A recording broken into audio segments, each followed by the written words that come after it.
আষাঢ় শ্রাবণ মানে না তো মন, ঝড়ো ঝড়ো ঝড়ো ঝড়ো ঝরিছে।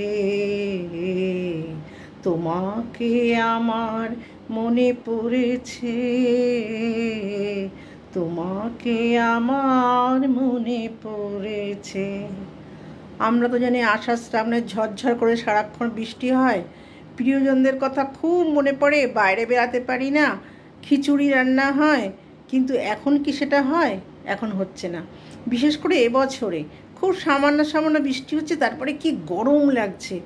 এর একটাই কারণ, গ্লোবাল ওয়ার্মিং।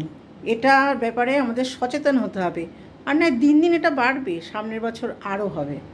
সচেতনতা আমাদের খুব প্রয়োজন, ঝড়ঝড় বৃষ্টিরও দরকার আছে। এটাই আমার মনের কথাই আমি শেয়ার করলাম।